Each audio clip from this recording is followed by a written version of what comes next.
This is an ABC color presentation.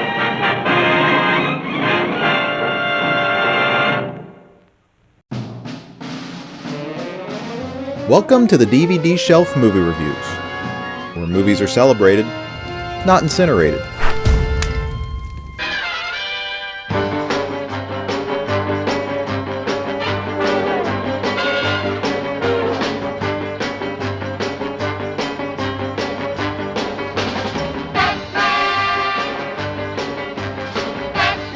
Whether he's a smiling, bright blue beacon of justice, a middle-aged anti-establishment figure, or a dark vigilante who stands in the way of crime and corruption, the Batman has had countless faces. For the past 73 years, he's faced the world's deadliest criminal masterminds, hell-bent on challenging his limitations both mentally and physically. And as long as he's been there to protect us, this pop culture icon has attracted top artistic talent to help breathe life into his stories that have entertained a global audience of all ages.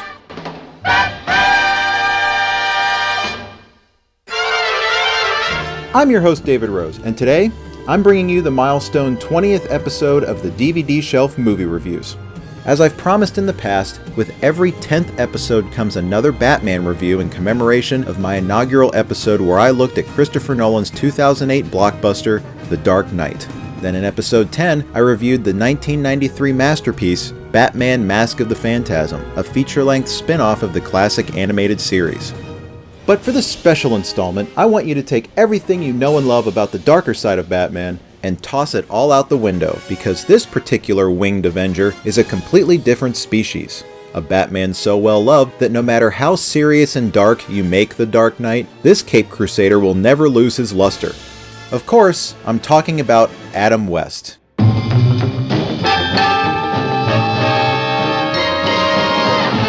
And in 1965, the struggling actor received a golden opportunity to sign on for a television role that, unbeknownst to him, would end up defining the rest of his still very active career. And with the help of young athlete and aspiring actor Burt Ward, this dynamic duo would go on to enthrall millions the world over as Batman and Robin, along with, I might add, making yours truly a lifelong Batman fanatic.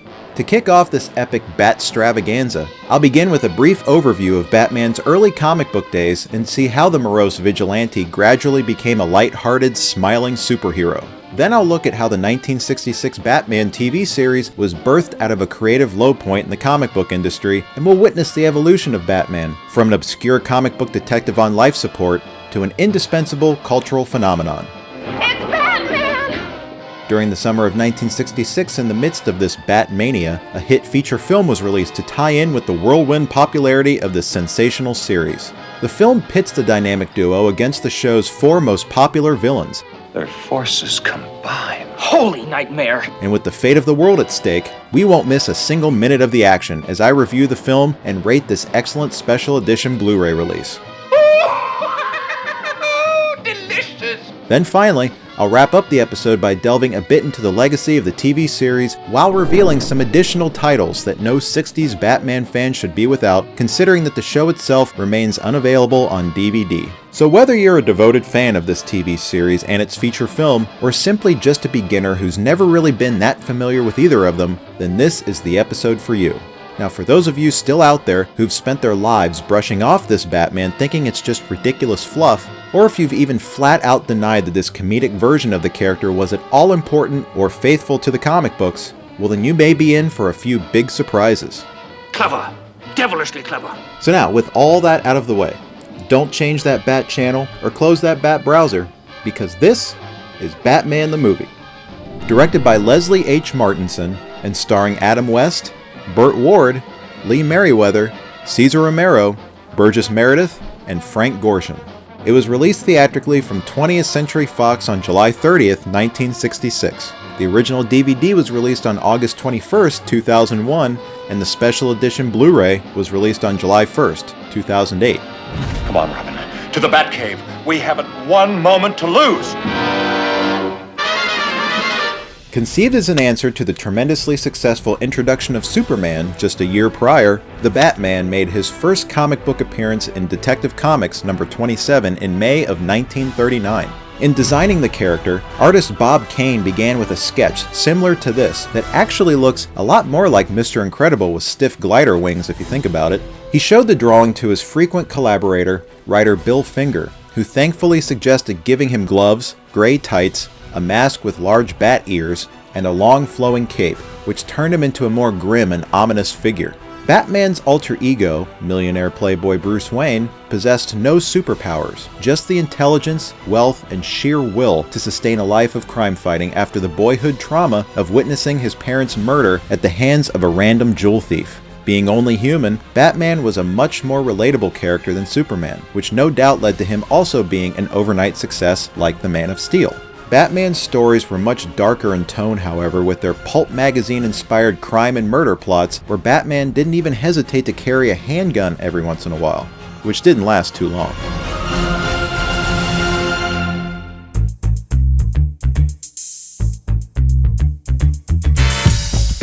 A year later, Bob Kane, Bill Finger, and artist Jerry Robinson would collaborate on giving Batman his very own sidekick. Robin the Boy Wonder was introduced in April of 1940 with a namesake and medieval-inspired costume that harkened back to the days of the English folk hero Robin Hood. Born into a family of circus performers, Robin's alter ego Dick Grayson was orphaned after his parents fell from a sabotaged trapeze. Seeing as the boy's tragic backstory mirrored his own, Bruce Wayne adopted young Grayson and soon let him fight crime as his sidekick. Another overwhelming success, young readers could now live vicariously through Robin and see themselves alongside Batman in his adventures. Robin's wisecracking personality and youthful energy right away brought a more light-hearted tone to the Batman comic books, but it doubled sales, so the character was a keeper.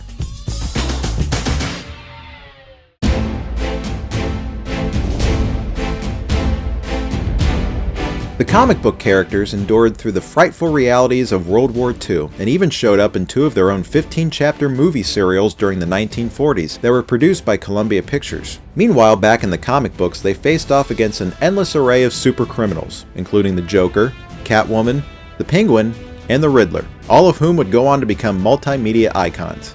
Following World War II, the interest in superhero comic books was starting to wane, as young readers were becoming more interested in romance, horror, and science fiction comics, but by the early 50s, parent groups were becoming concerned that comic books inspired juvenile delinquency. Parents found solace through the publishing of a book entitled Seduction of the Innocent, written by famed German psychiatrist Dr. Frederick Wertham.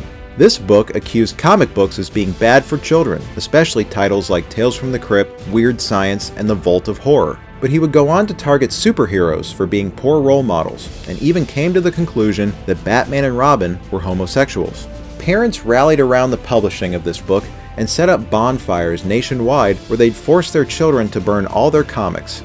By the mid-1950s, delinquent behavior among America's youth would become such a heated issue that the United States Senate established a subcommittee on juvenile delinquency. In the spring of 1954, public hearings began that specifically attacked comic books. The hearings made front-page headlines, and the bad press nearly killed comic books. In a desperate attempt to save comics from total extinction, publishers created a system of self-censorship, the Comics Code Authority. This code made it nearly impossible for writers and artists to feel like they had any creative freedom, so comic book plots suffered for quite a while.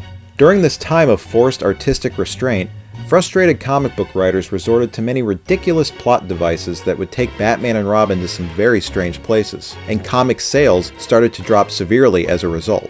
As he limped into the 1960s, Batman's future looked bleak. The mounting absurdity in the comics was not only boring the readers, but the storytellers themselves. Attempts had been made to boost Batman's sales by introducing new spin-off members of Batman's extended family, including Batgirl, Batwoman, Ace the Bat Hound, and a childlike imp from another dimension known as Batmite. But these new characters were clearly not clicking with the public, and as a result, Batman comics were nearly cancelled. Following a couple successful revivals of Green Lantern and The Flash, DC Comics editor Julius Schwartz took action on Batman, dropping a lot of the goofy antics, abandoning several members of Batman's extended family, and bringing on artist Carmine Infantino. The Batman comics went through a visual renaissance where the style was more illustrative and realistic than ever before. and it was Infantino's idea to introduce the trademark yellow oval that encases the black bat emblem on Batman's chest. It would appear that Julius Schwartz's magic had once again saved another character from comics obscurity. But Batman wasn't out of the woods yet, just as sales continued to dwindle. It was around this time that another creative outlet was in crisis. It was the mid-60s, and television networks NBC and CBS were neck and neck in the Nielsen ratings race, leaving ABC in the dust. Desperate for some fresh and dynamic new programming that could help boost ratings, ABC turned to DC Comics to help with the creation of a new Batman series that might fall in line with earlier successful superhero TV adaptations like Adventures of Superman starring George Reeves and The Lone Ranger starring Clayton Moore. ABC and DC Comics struck a deal, and the Batman project was handed over to 20th Century Fox and veteran TV and film producer William Dozier, who was not a comic book fan. I was a little taken aback because I had never had a Batman comic book in my hands. So I bought about a dozen of them, and it took a bit of doing to get some of the older ones, and they cost $3, $4 a piece. So then after a day or so, the fairly obvious idea, it seems obvious now at least, to make it so square and so serious and so cliche-ridden and so overdone, and yet do it with a certain elegance and style that it would be funny, that it would be so corny and so bad that it would be funny. That appealed to me, and I then began to enjoy it. Finding the comic book material silly, Dozier was inspired to turn this new Batman series into pure camp. A total celebration of the absurd, and boy was it. By developing the humorous feel for the show and bringing in Yale graduate Lorenzo Semple Jr. to write a script for the pilot episode, Dozier had the workings for his new vision of Batman, which couldn't be fully realized until he found a leading man who was also in on the joke. It had to be played with total sincerity. You've got to find an actor who is prepared to play Alice in Wonderland as though it were Hamlet. In his late 30s, actor Adam West had plenty of bit parts in movies and TV shows under his belt, but after the years of hard work, he had yet caught his big break. Even with his long list of film and TV credentials, it was, of all things, a commercial for Nestle's Quick that grabbed the attention of producer William Dozier. In the commercial, West played Captain Q, a parody of James Bond, and Dozier instantly saw in this short spot that West had what it took to handle both action and deadpan comedy. I see automation displaces labor in your organization too, Dr. Sloan. Ah, Captain Q. Join me in a glass of delicious chocolate quick, won't you? Thank you, Doctor. I could use some energy. Incidentally, one of those torpedoes you fired at me was circling, and you're sunk. Toodaloo, Captain Q! Some people will do anything to get rich quick. Toodaloo. My agent called and said they want to see at Fox about doing Batman. I said, you're kidding. I'm trying to have a serious career here. You know, get off my phone. And he said, no, I think they've got some different ideas. West was given a script for the Batman pilot episode and instantly fell in love with it. Never in his career had he seen anything as funny or fresh, so he demanded that he be given a chance to audition. I was impressed by this man's looks and didn't know his work at all, really. So I had him come in and let him read the first script, and we talked, and he had an immediate and very intelligent insight into what we were trying to do. He grasped the duality of this thing immediately, that he would have to play it very straight and very square in order to have it come through as humor. Could there be secret writing on this document? We can quickly find out. To the Batcave. A college student and part-time real estate agent, 20-year-old Burt Jervis Jr. walked into the casting call for Batman only looking for a brief bit part. What he wasn't expecting, though, was to walk out of there with a set of green and red tights emblazoned with a large yellow R on the front. Somebody told him we were looking for young actors, so he got some obscure agent to bring him in. And the moment he walked into this office, I knew he was Robin, because he had that gee whiz, Mr. Dozier, you know, approach right off the bat that couldn't be duplicated. And he'd never done anything. He'd never acted in any medium before for 5 minutes. Dozier took note of Jervis's enthusiasm and his athletic background, having been named the world's youngest professional ice skater when he was just 2 years old, and having earned a black belt in Taekwondo by the time he was in high school. Jervis was brought in as Robin to film an audition tape alongside Adam West's Batman. You know, this could be a plot to separate us. I can take care of myself. We can park the Batmobile in the lot. You go inside, I'll watch in the Batscope. Well, I don't like the sound of this, but... All right. Rev it up. The two had obvious chemistry right from the start, but to give the ABC executives a second option, Dozier filmed an alternate audition starring actor Lyle Waggoner as Batman, with Robin being played by Peter Dial. You know, this could be a plot to separate us. Why, I can take care of myself. You park the Batmobile in the lot, you go inside, and I'll watch on the Batscope. Well, I don't like it, but all right, let's go. These two actors played out the dialogue in a much more conventional and straightforward manner, and it's hard to imagine the show becoming the timeless hit it was had they been picked. Alas, the alternate audition was all in vain, as everyone clearly saw Adam West and Burt Jervis made the perfect dynamic duo. Now a paid professional actor, Jervis feared people would constantly mispronounce his last name, so he adopted his mother's maiden name and was, from then on, known publicly as Burt Ward.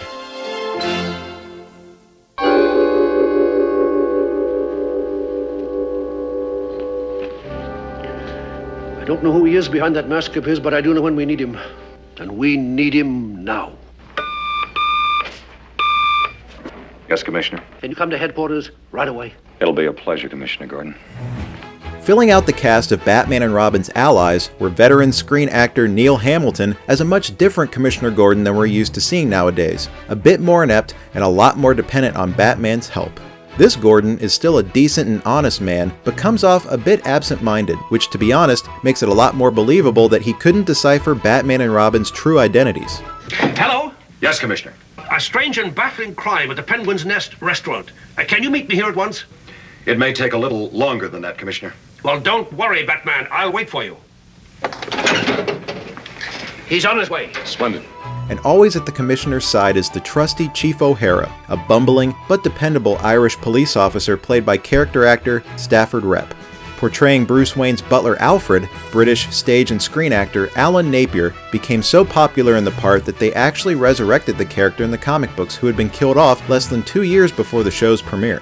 Taking Alfred's place for this short-lived absence in the comic books was Dick Grayson's Aunt Harriet Cooper, who was brought to life on the TV show by Madge Blake. Aunt Harriet lives in Wayne Manor with Bruce, Dick, and Alfred, yet she's completely oblivious to their secret lives as crime fighters. With every episode featuring its own celebrity guest villain, producer William Dozier asked many of his famous friends to guest star as the notorious crooks. The Riddler. For the show's pilot episode, celebrity impressionist and occasional actor Frank Gorshin was hired on as the Riddler, bringing a manic energy and signature laugh with him. Gorshin's portrayal of the character, who had only previously shown up in the comics a handful of times, turned the Riddler into a superstar. All the while, the Riddler made a superstar out of Frank Gorshin, earning him critical praise and even an Emmy nomination that year. Hello, kiddies. Meet the Joker. Former romantic leading man and one of the screen's most popular Latin lovers during the 30s and 40s, Cesar Romero was in his late 50s when he played the Joker, and with a background in dance, Romero made the Joker as graceful as he was insane. With the creation of the Comics Code Authority in the 1950s, the Joker went from a maniacal killer to a cartoonish prankster, which was emulated by Romero's performance. But despite the more lighthearted take, this Joker would set the crazy bar high for the stunning portrayals that followed. Attention, you unfathomable sphinx. Yo-ho! Now hear this. Oscar nominee Burgess Meredith was chosen to play the Penguin, a stout little throwaway character from the comics that was never really taken seriously until Meredith's commanding performance turned him into one of the show's most memorable reoccurring villains. To deal with the irritation caused by the cigarettes he had to smoke while in character, Meredith, a non-smoker, created the Penguin's trademark squawking that has since become synonymous with the feathered fiend. The Catwoman is not like the others. I'll show you how to clip Batman and Robin's wings. I will prevail. Finally, there was the sultry Catwoman, a character absent from the comics for many years as she was deemed too sexy for the Comics Code Authority. But clearly, her popularity on the show led to her inevitable return to the comics. As flirty as she was feisty, Catwoman was brought to life by acclaimed Broadway star Julie Newmar, and many consider her performance definitive with her femme fatale mystique and underlying obsession with Batman. Other crazed criminals that were adapted from the comics included the mind-controlling Mad Hatter played by actor David Wayne, the Crown Prince of Time Crime, the Clock King, portrayed by film and Broadway actor Walter Slezak, and the unintentionally creepy Master of Disguise, Falseface, played by actor Malachi Throne. Additionally, icy antagonist Mr. Freeze was originally called Mr. Zero in the comics until he was renamed in the TV series and portrayed by 3 different actors during the show's run. Most of the villains, however, were original creations tailor-made to fit the personality of the guest star. The show's prominent original villains included horror legend Vincent Price as the diabolical Egghead, actor Roddy McDowall as the literature-obsessed Bookworm, and actor Victor Buono as King Tut.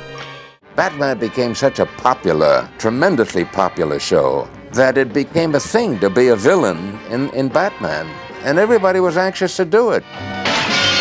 Aside from playing villains, it wasn't uncommon for celebrities to make cameo appearances as themselves during the famous wall climbing scenes. Stars like Dick Clark, Sammy Davis Jr., and Jerry Lewis, among others, would petition to be celebrity guest stars as the show's popularity skyrocketed. But with only so much space to fit them in, the producers placed them into these short scenes. In one episode during the show's 2nd season, the dynamic duo was greeted by another superhero pair, the Green Hornet and his sidekick Kato.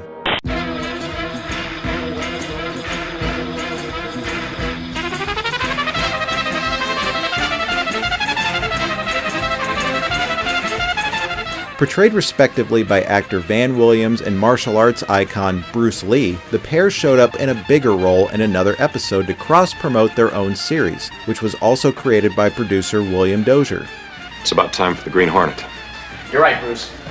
The Green Hornet, which only lasted 1 season from 66 to 67, may have been short-lived at the time, but it's since gained cult reverence for being an early American vehicle for the legendary Bruce Lee. Atomic batteries to power. Turbines to speed. Roger, ready to move out. Then, of course, we have one of the show's most beloved aspects, a character in and of itself, the classic Batmobile. Created by custom car designer George Barris, this sleek black with red trim Batmobile has captured the imaginations of millions even though its gadgets were mainly played for laughs. We had to have seat injectors. Also, to catch the Joker, we threw some oil out there so he would skid out. To catch the Briddler, we throw some nails out so he'd puncture his tires. Just to give you an idea of the crime-fighting implements that we had in the 60s compared to now. Inspired by the bat-faced car previously seen in the comics, Barris wanted to take that concept to the next level by incorporating bat facial features into the sculpt of the car. But having only 3 weeks to present the final product, he had no time to build a car from scratch. So as a base, he started with a 1955 Lincoln Futura concept car that was never sold publicly. The car can be seen in its original form, though, in the 1959 movie It Started With a Kiss, starring Glenn Ford and Debbie Reynolds. Isn't that a lovely thing? Contributed by Mr. James DeLark of Newport. You mean he gave it away? For the cause of charity. They say this is the most expensive car ever built. Experimental model, of course. The completed Batmobile is indeed a thing of beauty, but as slick as it was, the clever additional features made it fit perfectly into the zany realm of the TV show, and it has remained, arguably, the most loved Batmobile in any medium. Production was underway in 1965 with colorful and elaborate sets, a cool car, and a solid cast ready to wreak havoc in Gotham City. The budgets were high, the excitement was mounting, and the creativity was flowing. But of course, there was a bit of a snag. Is that so? Tell me more. Originally intended to launch in the fall of 1966, the producers planned on shooting a feature film that could generate interest in the show and be released soon before the show began. Desperate to recover from a poor ratings season in the fall of 1965, ABC decided to go ahead and debut Batman on January 12, 1966, as a mid-season replacement with a feature film to possibly come later, given the show was a hit. However, it received the lowest test scores in the network's history after the pilot episode was shown to the execs, and had they not already purchased a set number of episodes, the show would have never even aired. But, lo and behold, it did. And much to the surprise of the nervous ABC heads, the producers, the cast, and the crew, Batman became the biggest immediate hit in the history of television. In fact, the series opening was such a monstrous triumph that it instantly jumped to the Nielsen Ratings Top 10 list, bringing ABC back into the game, and even leading the race. The show literally became an overnight success, instantly launching Adam West and Burt Ward to stardom. The TV series was a comic book come to life and took full advantage of every color in the rainbow. Kids were mesmerized by the harrowing adventures, while their parents got a kick out of the clever and campy sense of humor. I think that youngsters particularly, and I find that a number of adults read the comic books. They will deny it, but they do read them sometimes. But it's total escapism and a feeling of daring do and bravura, you know. They all want to feel like giants when they're that age, boys and girls, and this gives them an opportunity to be giants. They get transported into this world of imagery and unreality. The show was full of innovative gags and ideas that were unlike anything anyone had seen on TV before, such as the dramatic fight scenes, the wall climbing gags filmed at a 90-degree angle, and of course, the tilted camera work that not only resembled stylized comic book panels, but also pushed the idea of crooked criminals. Initially pitched as an hour-long, once-a-week primetime broadcast, the producers went on to split the 1 hour-long episodes into 2 parts that would be shown on 2 back-to-back nights every week. Paying tribute to the classic black and white movie serials, Part 1 ended on a dramatic cliffhanger with William Dozier's own dramatic voiceover demanding that you tune in tomorrow to watch the thrilling conclusion. Same bat time, same bat channel. What is it that's green, laughs uncontrollably, and plans an evil array of puzzling plots? The Riddler. How'd you do that? Well, that's the reason they call me the Boy Wonder. Blunder. Wonder. Stay tuned.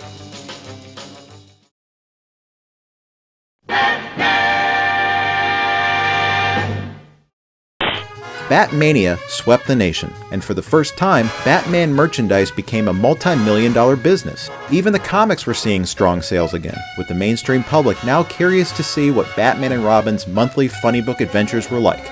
Audiences everywhere just couldn't get enough of Batman. You're one of those who just can't get enough of Batman. Help is here. Hey, Jefferson and 12. Hold tight. Bat turn.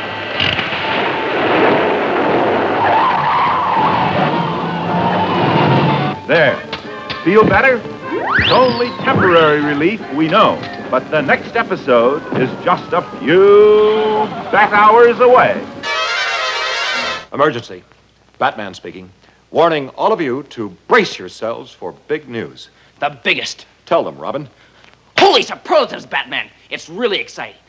Soon, very soon, Batman and I will be batapulting right out of your TV sets and onto your theater screens.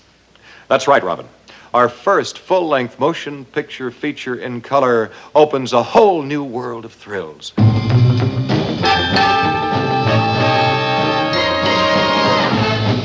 As the show's first season wrapped during the spring of 1966, cameras began rolling for the Batman feature film. Considering the series had already commenced and was a huge hit, the film was now a means of capitalizing on the popularity of the series domestically, and exposing Batman to a global audience. When the film premiered in late summer of 1966, the strategy worked as the entire world was now in on the campy humor and the fun action-packed adventures of Batman and Robin.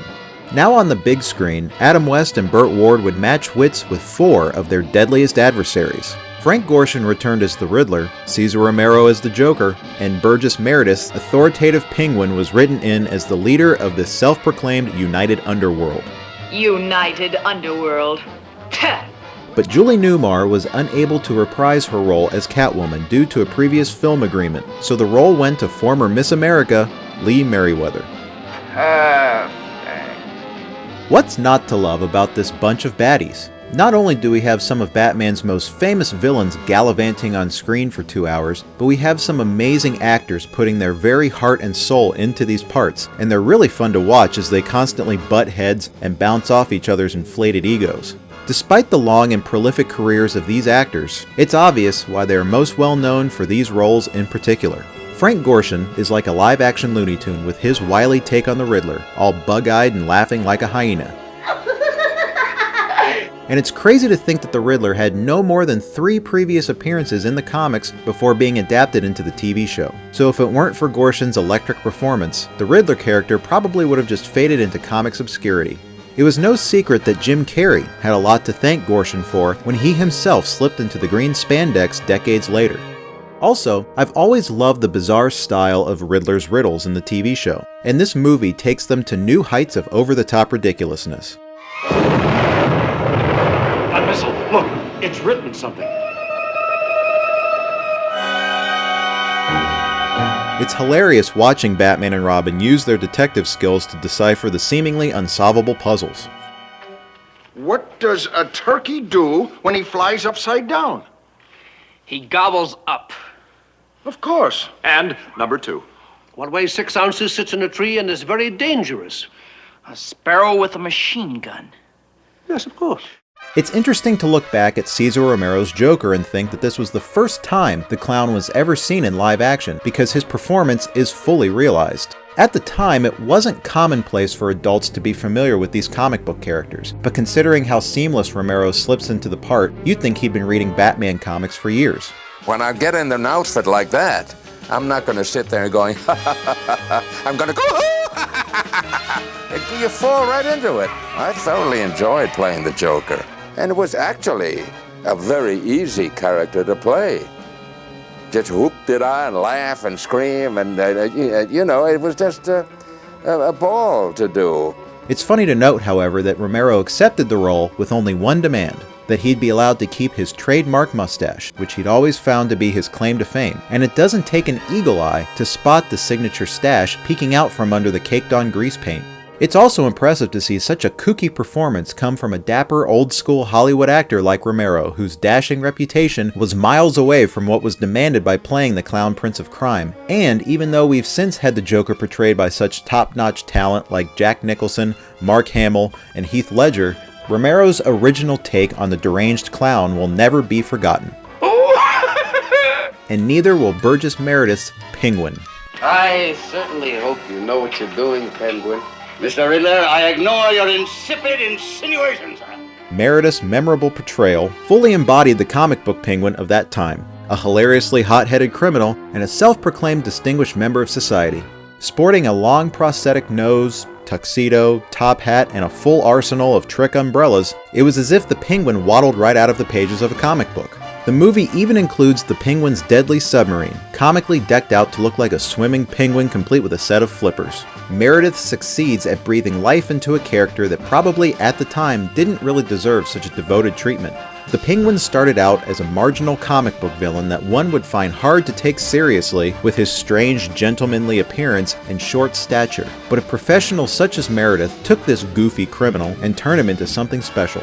Playing him with such authority on the show, it feels natural to now have the Penguin be the leading mastermind of the bunch. Strategic, commanding, and damn funny. My dear sir, as the poet says, on land you may command, at sea it is me. Which brings us to Lee Merriweather's Catwoman. You're going to see the perfect crime when I get Batman in my claws. Now, over the years, I've never really gotten a handle on what fans think of her in the role here. Everyone always just praises Julie Newmar's portrayal on the TV show, but no one ever really talks enough about Merriweather, whom I find criminally underrated. Sure, she uses Newmar's already established performance as a jumping-off point, but you have to think too that by the time the film was released, Newmar's Catwoman had only one television appearance under her belt, whereas the rest of her subsequent guest spots occurred after the release of the movie. I've always really liked Merriweather's Catwoman, and I say that because if you go back and watch Newmar in the show, you'd be surprised how different these two kittens are. Newmar indeed played the Catwoman as cunning, merciless, and always a master of disguise, in which she constantly utilized to bait Batman and Robin. In fact, in one episode, she disguises herself like an old woman, which is exactly what she did in her first ever comic book appearance back in 1940. Typically, her episodes would end with her getting in some sticky situation and begging for Batman's help or simply asking him out on a date. Finding it tough to resist her allure, Batman sticks to his guns and constantly rejects her, claiming he cannot turn his back on the crime fighter lifestyle. This would lead to some of the most hilariously entertaining yet awkward back and forth between Batman and any one of his villains. Newmar's Catwoman is no doubt a classic, but Merriweather successfully brings her own spin to the movie version, despite being just a simple replacement due to circumstances that were beyond the producer's control. Nothing can stop us now. When she first shows up in the movie, she's actually in disguise, and because it's a different actress, it's quite possible that you're not even supposed to know yet that this is supposed to be Catwoman. That is if you ignore her not-so-subtle leopard print outfit. Putting on a fake Russian accent, she claims to be a news reporter from Moscow named Miss Kitka. Even though she's in disguise, this Catwoman already feels a bit different, and the way the film is structured, it's as if you're supposed to stop and question whether or not it is Catwoman, because it isn't until a scene later that her identity is revealed. A slight romantic subplot is woven into the movie, but it's completely one-sided as Merriweather starkly contrasts Newmar by feeling zero affection towards Batman this time around, while Bruce Wayne is instantly smitten by her. The idea works for the movie's story, but it might disappoint those who feel that her desire for Batman is an essential part of Catwoman's personality. Sure, it might be nowadays, but since I'd say this character trait wasn't quite fully established yet, and Catwoman was a little all over the place anyway in her early comic book appearances up until now, I don't really have a problem with it. If Newmar were playing her, then it would be weird, but it's as if they wrote her differently on purpose because they knew they'd have a different actress.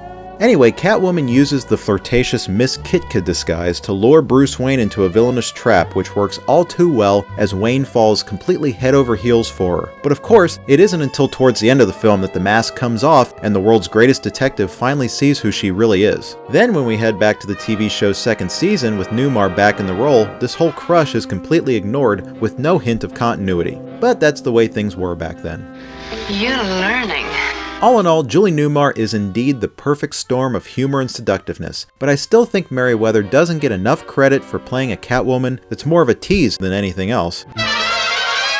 Now our two lead actors speak for themselves. Adam West and Burt Ward were the glue that kept this whole thing together, and are a big reason why we still love Batman and Robin to this day. Personally, it's hard for me to put into words why I think West and Ward were so perfect, but I suppose it's because I grew up taking them for granted.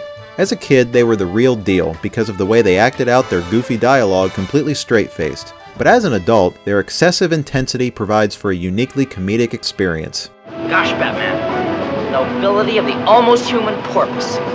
True, Robin. It was noble of that animal to hurl himself into the path of that final torpedo. He gave his life for ours. Having been so young when the 1989 Tim Burton movie was released, reruns of the show were the perfect lighter alternative for me who found Michael Keaton's Batman a bit dark at the time and Jack Nicholson's Joker absolutely terrifying. But there is something about the characters in general that I still found fascinating. Fortunately, I had this show and film to coast by on for a while, as my youthful captivation for Batman was only heightened, but as I got a little older and came to terms with its cheesiness, I never really did grow out of it.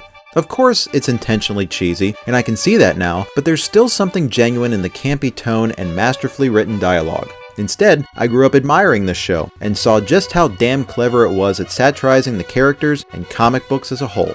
Sure, maybe it helps to first see it as a kid to understand that feeling, but the main thing you have to remember going into this for the first time is that it's meant to be a comedy. It's a comedy that works brilliantly on many levels, but still, this night ain't so dark. Viewers over the years who call this version bad either don't get the joke or they don't want to accept the fact that there was a time when Batman wasn't really looked at with much admiration.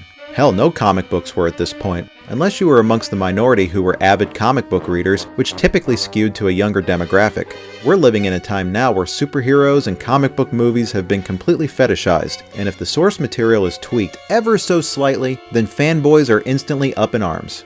But this Batman show was created in a time where comic books weren't placed so high on the proverbial pedestal, and because of this, many creative liberties were taken with the original comics. Then see what happens? A lot of these changes became so popular on the show that they were in turn written back into the comics and have remained there to this day. And sitting in the driver's seat through all this madness were always Adam West and Burt Ward, who brought such heart, humor, and charisma to their parts. West completely understood Batman's duality, but famously took it to a more absurd place where he plays Bruce Wayne fairly straight, but after slipping on the cowl, his speech would start to slow up and become more drawn out, as if Batman meticulously contemplated every word that came out of his mouth, and with West's unmistakably commanding voice, you believe his every word. I don't get it, Batman. Think, Robin. As you truly remarked, no one can make a seagoing vessel simply disappear, provided it was ever really there at all. You mean... Precisely, Robin. The yacht we thought we saw was a mere illusion, a tricky projection akin to the common desert mirage. The way Batman is written and acted is so great for the character, because even though it was completely over the top, Batman still came off as a brilliant scientist, and as weird as it sounds, this TV show and film are probably some of the best on-screen examples of Batman showing off his detective skills, aside from maybe the 90s animated series. Burt Ward's natural boyish enthusiasm made him the quintessential Robin, which is why he was so perfect for the part despite having never professionally acted prior to this, and his timeless catchphrases have become a permanent fixture in our collective pop culture. Holy Merlin the Magician! Holy Jumble! Holy Polaris! Holy Halloween! In my opinion, to love the TV show is to love the movie, seeing as it's almost like watching a string of back-to-back episodes. But that surely isn't a bad thing. Although because the movie throws so much at you, you'll probably be a bit exhausted by the time the end credits roll. The film's cleverly campy script was written by the show's head writer, Lorenzo Semple Jr., and the wildly bombastic score was composed by the aptly named Nelson Riddle, who composed much of the music for the TV show. So all in all, I fully appreciate how consistent the film feels to the show, maintaining the same high level of quality and over-the-top acting, hokey writing, and colorful cinematography. But of course, with a much bigger budget in hand, the gags and settings were even more elaborate, while the dynamic duo got to play with some wonderful new toys. We're introduced to a brand new Batcopter, Batboat, and Batcycle, complete with Robin's own little sidecar. And using these new modes of transportation brought some unforgettable action set pieces to the film, including the opening sequence where Batman is forced to fight off a man-eating shark while hanging off the Batcopter's ladder. Holy sardine! This scene kills me every time, especially when I remember back to being a kid and thinking this was some dangerous and daring action. The shark has clung itself onto Batman's leg, and one could bet that there's probably a crew member right below frame shaking that rubber shark as Batman gives it a couple good wallops. And if you were ever aware of the infamous bat shark repellent but never knew where it originated, it was this movie that Batman first uses it, taking out the poor shark, which explodes as it makes contact with the water. You know, it's been said that every time this clip is played, a member of PETA craps their pants.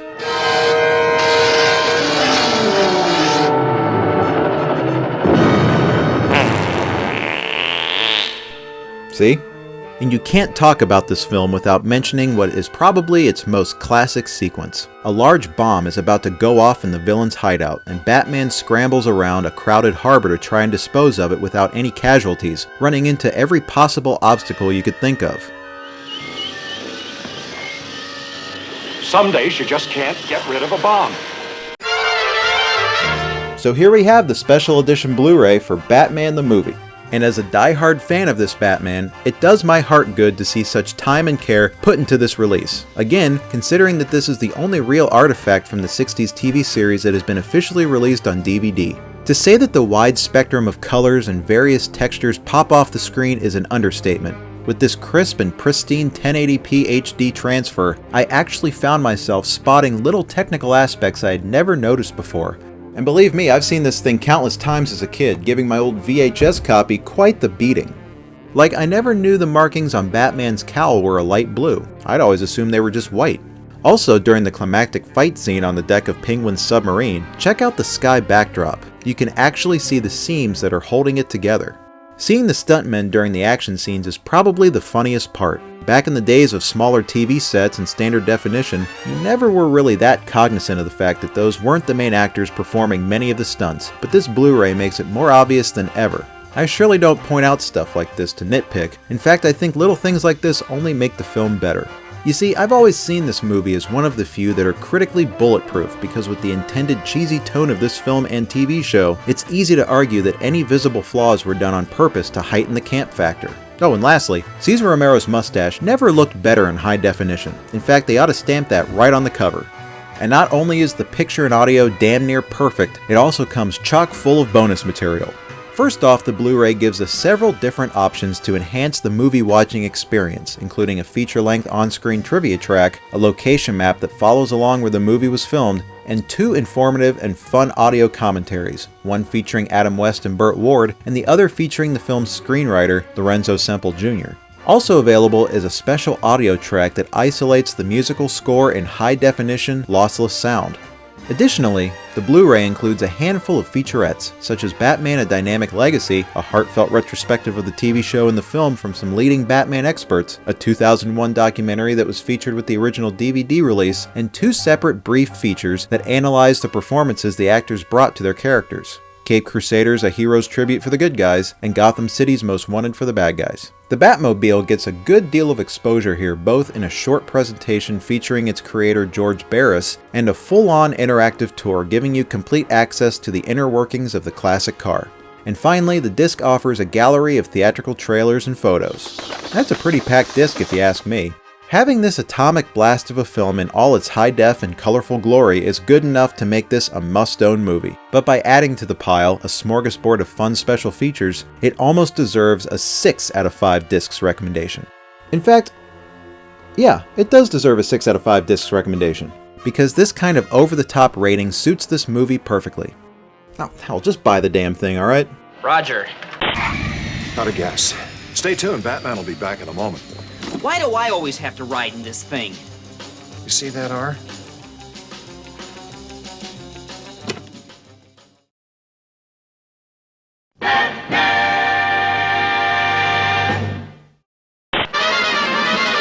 The box office returns for the feature film showed that it was indeed a decent hit domestically, and the rest of the globe got their first glimpse at this psychedelic world, but overall, Batmania burnout was starting to show.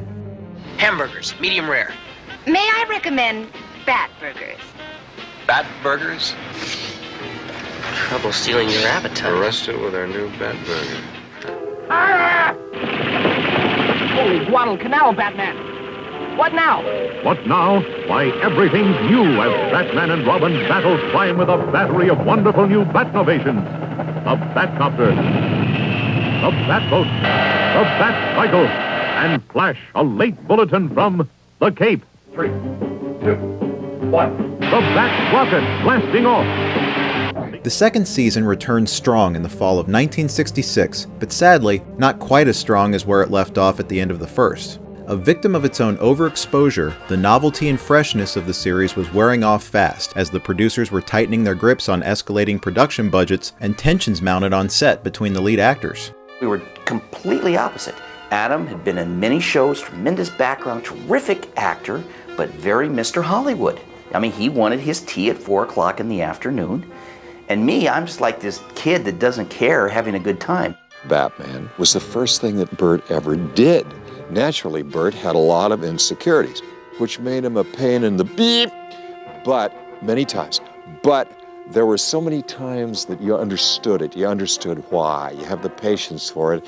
And Burt grew, he developed, he mellowed. Something critical had to be done going into the third season in order to shake up the now tired formula and win back more viewers. Hiring on actress and ballet dancer Yvonne Craig, Batgirl was introduced into the series to fight crime alongside the dynamic duo.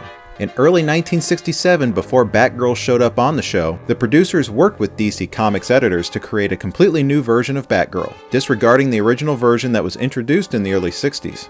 This time, she was the commissioner's daughter, Barbara Gordon, who keeps her identity secret from her father, Batman and Robin. In January of '67, the new Batgirl made her $1 million debut in Detective Comics number 359, and producers saw this as a good way to pitch their concept for a third season of the TV show.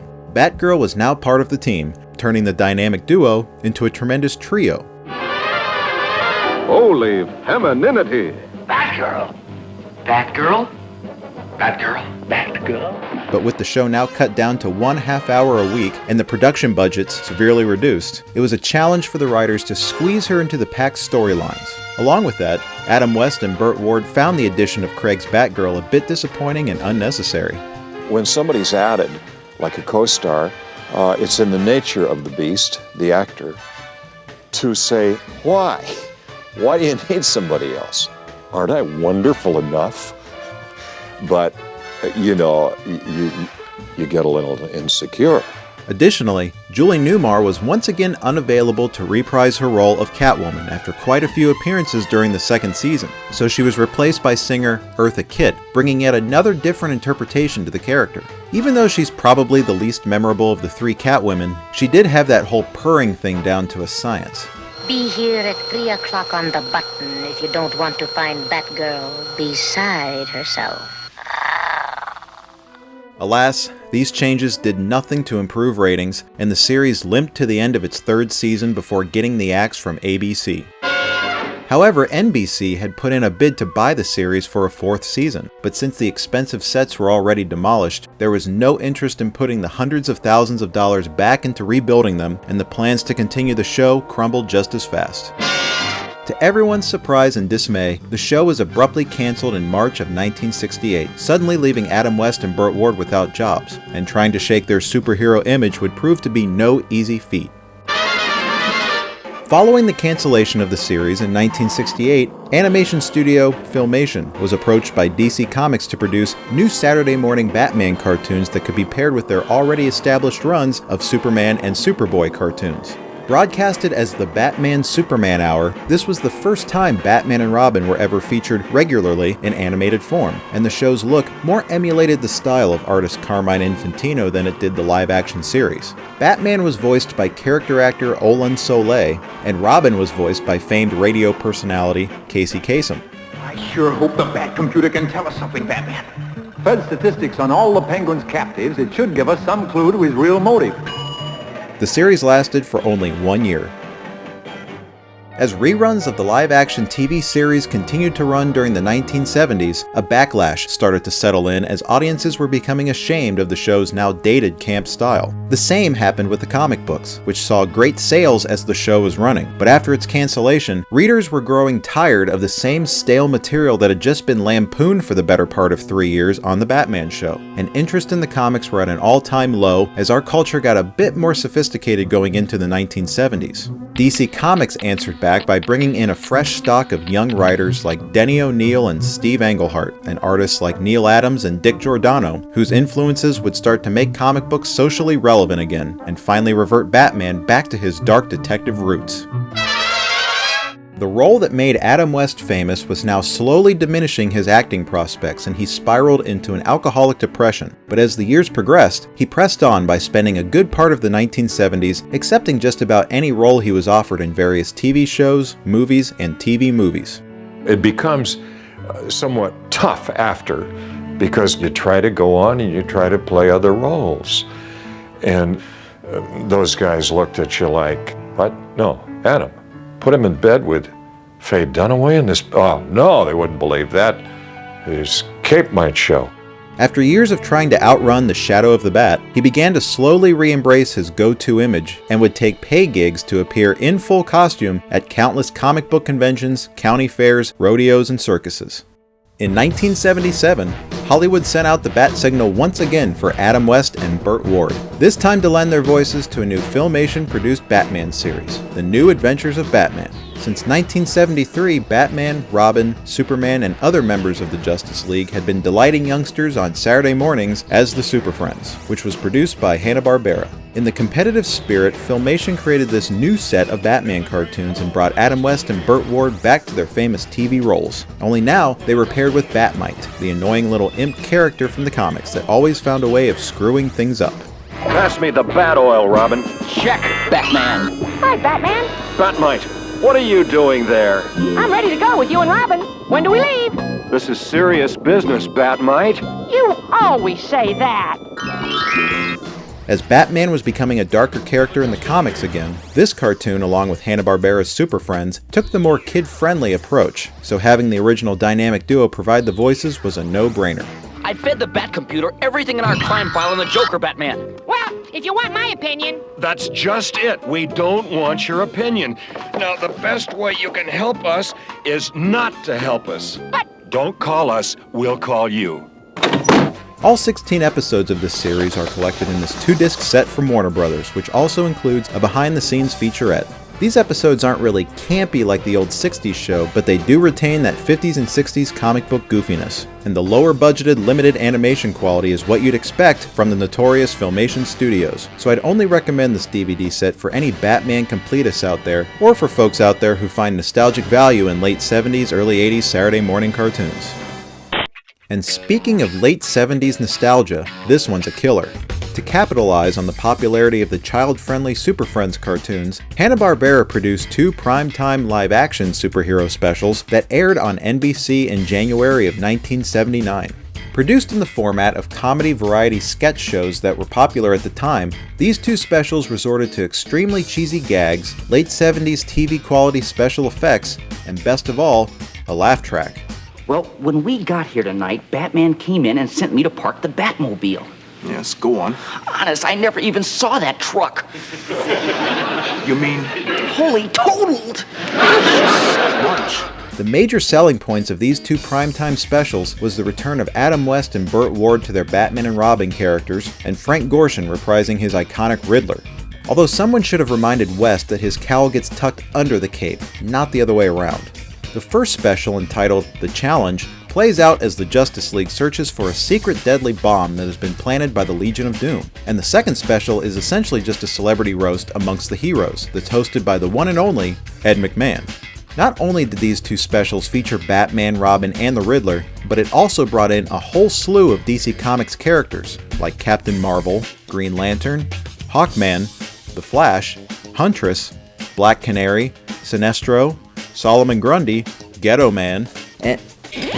Wait. Ghetto Man? This isn't going to be pretty. Hey, boys, I look around me tonight, I see a whole lot of super, but I don't see too many brothers. As a matter of fact, a few years ago, the NAACP asked you guys to integrate. And I'm sorry, but we don't feel the Green Lantern qualifies as colored people. Haha, I call bullshit. Lest we forget that there was a black Green Lantern. In your face, passive 70s era racism. As you can probably imagine, a lot of the humor is cringeworthy, even for something geared towards kids, but I can't say that I didn't find it fun to watch. The cheese level is nowhere near as clever as the 60s TV show, and even West and Ward's Batman and Robin feel a bit off here. Totaled! The Batmobile is totaled! Batmobile is totaled? I'm sorry, Batman.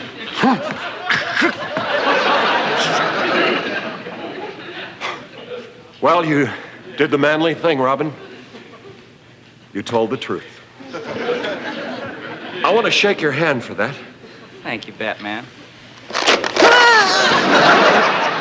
Wait till you see what I'm going to do to you when I get you back to the Batcave.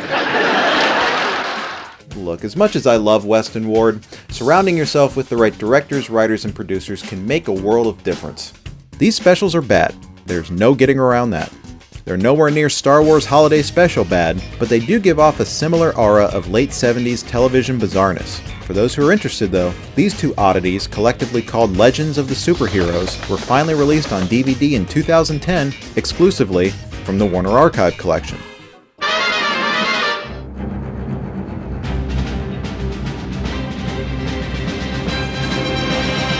In 1989, Batmania returned in a very big way. After years in development, visionary director Tim Burton helmed a brand new, massively budgeted, and immensely hyped Batman feature film that at the time was both a startling and welcome departure from the 60s silliness, with this Batman visually and thematically reflecting the darkness that was injected into 1980s era comic books by the likes of Frank Miller and Alan Moore.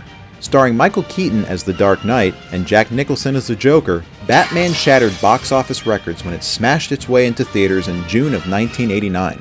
Naturally, this darker resurgence brought Batman back into the limelight, leaving audiences with a deeper appreciation for the character and a newfound nostalgia for the now classic 1960s TV series. Adam West, Burt Ward, and several other surviving cast members immediately answered the call when it came to numerous TV reunions, public appearances, and promotional spots that were used to advertise the show's syndicated reruns, introducing a brand new generation to the action-packed and laugh-filled adventures of a Batman and Robin from a bygone age.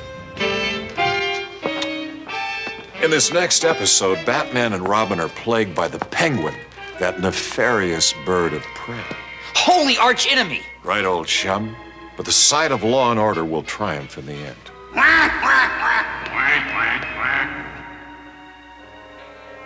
Maybe we shouldn't be so sure of ourselves. Stay tuned. Also in 1989, Burbank Video released a brief but informative 45-minute documentary called Batmania, From Comics to Screen, which tells the story of Batman from his original comic book debut all the way to the release of the 1989 summer blockbuster. And as you could probably tell from its condition, I've had this old VHS tape since then, so the nostalgia meter's off the charts here. But it's also extremely obscure, which is why I was completely dumbfounded when I discovered that it was released on DVD in 2008. But even with this DVD in hand, I could never bring myself to get rid of this. It's an interesting watch that focuses on the 60s TV series, but it also talks about the 1989 movie as if it's brand new, which of course it was when this was originally released. It won't tell you anything you probably don't already know about Batman, it's just a fun little obscurity I thought I'd share.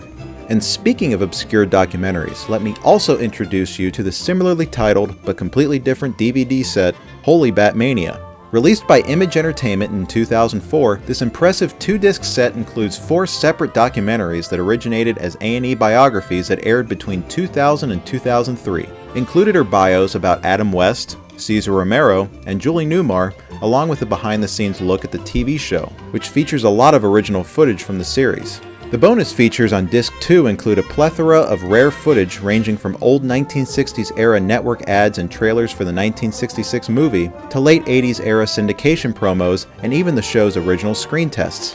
This is definitely a must-own set for Bat fans.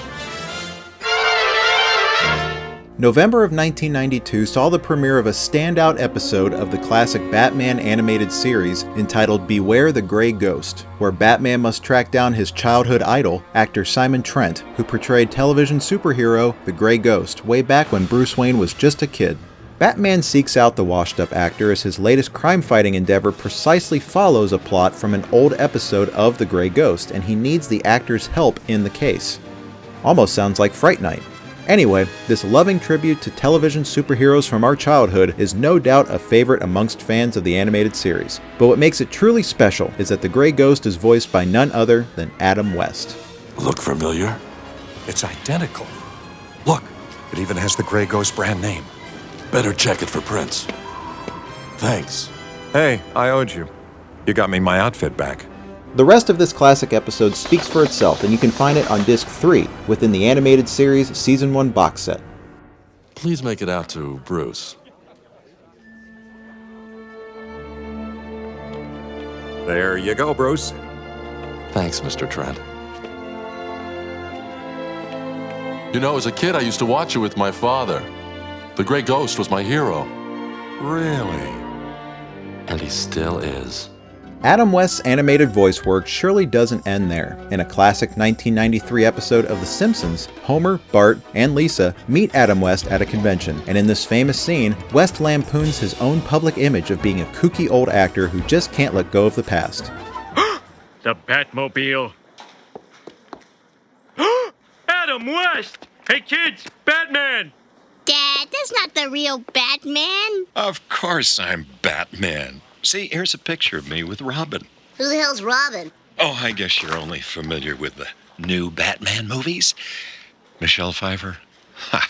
The only true Catwoman is Julie Newmar, Lee Merriweather, or Eartha Kitt. And I didn't need molded plastic to improve my physique.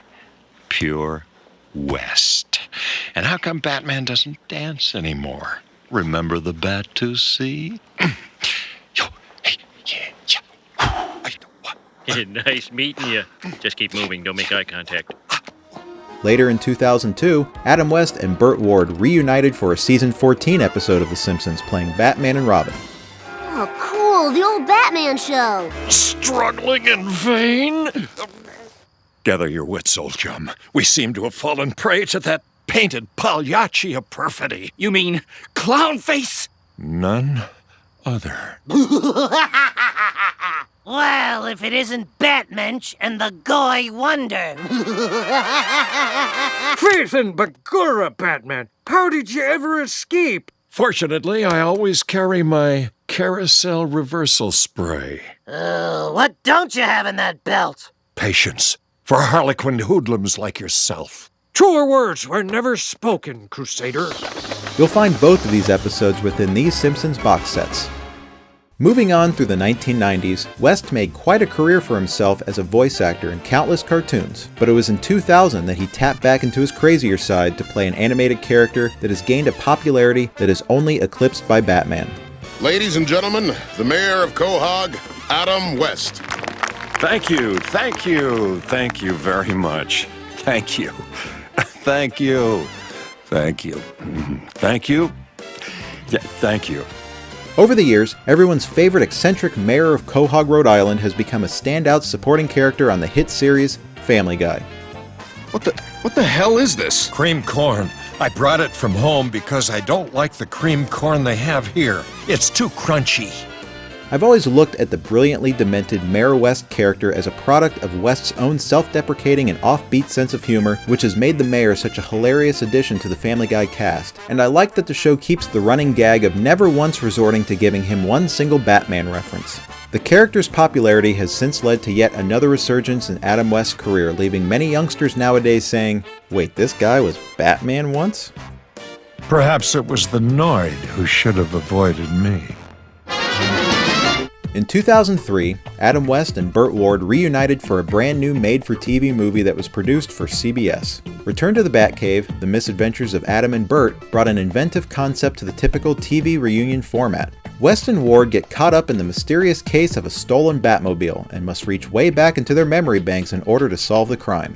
This leads to flashback sequences filmed with younger actors that tell the complete behind-the-scenes story of filming the TV show. It's clear that a lot of loving effort is put into the recreation scenes, and the actors do a terrific job at echoing a younger West and Ward. If the Bat computer's correct, then there's a good chance that felonious fiend King Tut has his sights set on the new exhibit at the museum. He's doing it again. What? If you ever finish that sentence, there won't be enough time to get to the end of the scene. You see what he's doing, right? I'm not crazy. Seeing as these recreation scenes are easily the best parts of this film, it's unfortunate that the whole stolen Batmobile plot involving the classic stars falls a bit flat when trying to recapture the clever zaniness of the original series, even though the whole point of the movie is to reunite West and Ward with Frank Gorshin, Julie Newmar, and Lee Merriweather. And me. I'm Lyle Waggoner. And if I'd have played that part, we'd still be on the air. But kudos to the filmmakers for coming up with an unconventional way of doing a reunion movie. Overall, Return to the Batcave is a fun watch, and yes, it's also on DVD. Yeah. Howdy. Howdy. We're down in my basement because I didn't want any, interference. I wanted to have a chance to have a little visit with you about Batman privately and look at some of my stuff. In 2009, West produced a brand new DVD project entitled Adam West Naked, a title that's thankfully misleading. For 3 full hours, West intimately talks to you, the viewer, spouting anecdotes of what it was like filming each individual episode of the TV series. Sadly, due to obvious copyright issues, no footage from the series could be included, but West's always engaging personality outweighs the low-rent look of the piece. Another DVD I recommend, and it can be found exclusively at adamwest.com. Anyway, I come out here every day and just practice hitting my marks.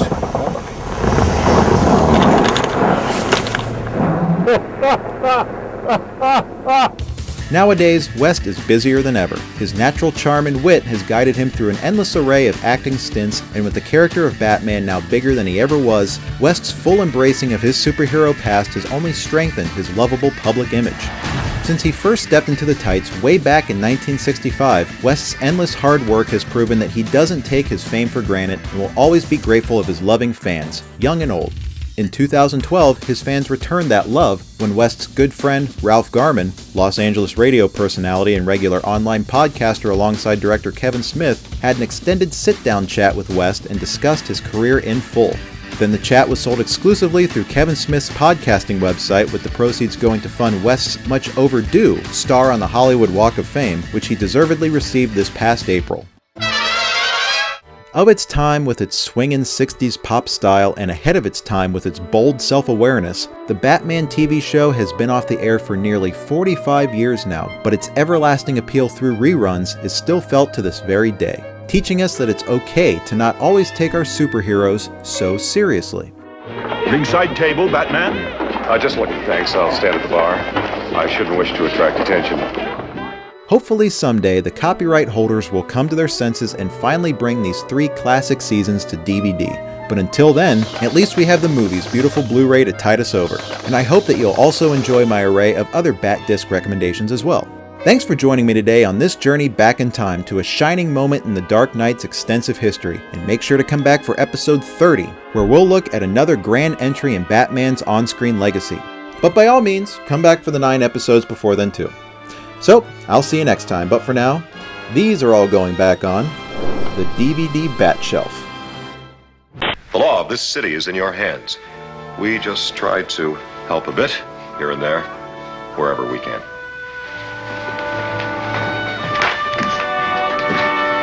So brave, so dependable, and so modest. Rare in men these days.